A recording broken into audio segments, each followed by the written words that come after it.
இவரோட பொதுக்கூட்டத்துல எல்லாம் இவர் காமனா சொல்ற ஒரு விஷயம், அப்படிப்பட்ட ஒரு வசதியான வாழ்க்கைய விட்டுட்டு, எல்லா வழிகளையும் தாங்கிக்கிட்டு உங்களுக்காக வந்திருக்கேன் அப்படின்னு சொல்லுது. அப்படிப்பட்ட சொகுசான வாழ்க்கைய நீங்க விட்டுட்டு வந்தீங்க அப்படின்னா, உங்களோட ரூ. 600,00,00,000 சொத்து உங்க கையில தான் இருக்கு. உங்களுடைய சொகுசு காருங்க உங்க கிட்ட தான் இருக்கு. உங்களுடைய சொகுசு பங்களாக்கள் உங்க கிட்ட தான் இருக்கு. உங்களுடைய கல்யாண மண்டபம் உங்ககிட்ட தான் இருக்கு. உங்களுடைய ஷாப்பிங் மால்ஸ் எல்லாம் உங்ககிட்ட தான் இருக்கு. உங்களோட ஸ்கூல்ஸ் எல்லாம் உங்ககிட்ட தான் இருக்கு. ரூ. 1 கூட நீங்க விட்டுட்டு மக்களுக்காக வரல. 5 பட சம்பளத்த மட்டும் சொத்தா காமிச்சுட்டு, மீதி காச எங்க சுருட்டி வச்சிருக்கீங்கன்னு கூட தெரியல. அப்படிப்பட்ட எல்லா சொகுசான வாழ்க்கையையும் உங்ககிட்டயே வச்சுக்கிட்டு தான் நீங்க மக்கள்கிட்ட வந்து ஓட்டு கேட்கிறீங்க. ஸோ, சொகுசான வாழ்க்கைய விட்டுட்டு நீங்க வரல. சொகுசான வாழ்க்கைய வாழ்ந்துகிட்டே தான் மக்கள்கிட்ட வந்து நிக்கிறீங்க ஓட்டுக்காக. அது என்ன எல்லா வழிகளையும் தாங்கிக்கிட்டு உங்களுக்காக வந்திருக்குன்றது? அப்படி என்ன வலிங்க உங்களுக்கு? உங்க மனைவி பிரிஞ்சிருக்கிறது வலியா? அதுக்கு காரணம் நீங்க தான். அவங்களுக்கு பண்ண துரோகம். அவங்க பிரிஞ்சு போயிட்டாங்க. அது உங்களுக்கு வலி கிடையாது. இப்படி நடக்கும்னு தெரிஞ்சு தான் நீங்க இப்போ ஒரு நடிகையோட தொடர்புல இருக்கீங்க. அப்போ அது உங்களுக்கு பெரிய வலி கிடையாது. பசங்கள ஒதுக்கி வச்சுட்டீங்க. இது இன்னைக்கு நடந்தது கிடையாது. இல்ல நீங்க கட்சி ஆரம்பிச்சதுக்கு அப்புறமா நடந்தது கிடையாது. அதுக்கு முன்னாடியே நீங்க அவங்கள ஒதுக்கி வச்சுட்டீங்க. ஸோ அதுவும் உங்களுக்கு ஒரு வலி கிடையாது. பெத்தவங்கள அதுக்கும் முன்னாடியே நீங்க ஒதுக்கி வச்சுட்டீங்க. கடன்காரனாவும் ஆக்கிட்டீங்க. அதுவும் உங்களுக்கு ஒரு வலி கிடையாது. அப்படி என்ன வலியோட நீங்க மக்களுக்காக வந்திருக்கீங்க? சொகுசான வாழ்க்கைய வாழ்ந்துகிட்டு, வலின்னா என்னன்னே தெரியல உங்களுக்கு முதல்ல.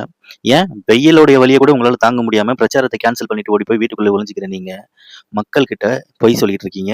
எல்லா வலிகளையும் தாங்கிக்கிட்டு, அப்படிப்பட்ட சொகுசான வாழ்க்கைய விட்டுட்டு உங்களுக்காக சொகுசான வாழ்க்கையும் நீங்க விடல, வலியோடவும் நீங்க வரல. மக்கள பொய் சொல்லி ஏமாத்துறீங்க. இன்னைக்கு தேதிக்கு மக்களுக்கு நெறைய இலவச திட்டங்கள அறிவிச்சிருக்கீங்க. அதெல்லாம் நீங்க மக்களோட பணத்துல தான் பண்ண போறீங்க. உங்களுடைய பணத்துல நீங்க நடத்துற ஸ்கூல்ல எல்லா பசங்களுக்கும் ஃபீஸ் வாங்காம உங்களால நடத்த முடியுமா? முடியாது. சரி வேணாம். குறைஞ்சது ஒரு 10 பேருக்காவது ஃபீஸ் வாங்காம உங்களால ஸ்கூல் ரன் பண்ண முடியுமா? முடியாது. அதிகபட்ச ஃபீஸ தான் நீங்க உங்க ஸ்கூல்ல நிர்ணயிச்சிருக்கீங்க. அதிகபட்ச ஃபீஸ தான் நீங்க எல்லா மாணவர்கள்கிட்டயும் வாங்குறீங்க. ஒரு 10 பசங்களுக்கு கூட இலவசமா கல்வி தர முடியாத உங்களுக்கு, மக்களோட வரி பணத்துல 1008 இலவசங்கள அறிவிச்சிருக்கீங்க. அப்போ இன்டைரக்ட்டா இது மக்கள இன்னமும் கடன்காரங்களா ஆக்குறது தான் நீங்க கட்சியவே ஆரம்பிச்சிருக்கீங்க. குறிப்பிட்ட சதவீத ஓட்ட வாங்கி ஜெயிச்சுட்டு, அத பிஜேபி கிட்டயோ, இல்ல ஏடிஎம்கே கிட்டயோ அடமானம் வச்சுட்டு, ஆயிரக்கணக்கான கோடிகள சுருட்டிட்டு போக தான் நீங்க கட்சியவே ஆரம்பிச்சிருக்கீங்க. இதுவரைக்கும் இந்த கட்சிக்காக நீங்க ரூ. 1 கூட செலவு பண்ணது கிடையாது. வேட்பாளர்கள் கிட்டயும், பொறுப்பு வழங்குன உங்களோட கட்சி நிர்வாகிகள் கிட்டயும் காசு வாங்கியுமே இன்னை வரைக்கும் நீங்க கட்சிய ரன் பண்ணிட்டு வரீங்க. ஆனா குறிப்பிட்ட சதவீதம் ஓட்டு வாங்கிட்டீங்கன்னா, அத வச்சு எத்தனாயிரம் கோடி நீங்க சம்பாதிக்க போறீங்களோ, அதுல ரூ. 1 கூட அந்த கட்சி நிர்வாகிகளுக்கு நீங்க குடுக்க போறது கிடையாது. அவங்களோட பணத்துல கட்சிய நடத்திட்டு, அவங்களோட பணத்திலேயே பல ஆயிரம் கோடிகள சம்பாதிக்கிறதுக்கான திட்டம் தான் தாவேகா.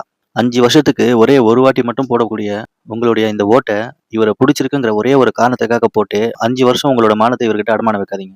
அரசியல் பத்தி எதுவுமே தெரியாத 1வது வகுப்பு மாணவர் தான் திரு விஜய் அரசியல்ல. செங்கோட்டையன் போல ஊழல்வாதிகள கூட வச்சுக்கிட்டு 1008 இலவசங்கள அறிவிச்சிட்டு இருக்காரு விஜய்.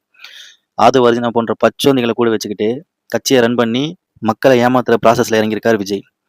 ஆனந்த் போன்ற தற்கூறிங்களை வச்சுக்கிட்டு அவர் சொல்ற வேட்பாளர்களை நிறுத்தி மக்களை அதல பாதாளத்துல தள்ள பாக்குறாரு திரு விஜய். மதவெறி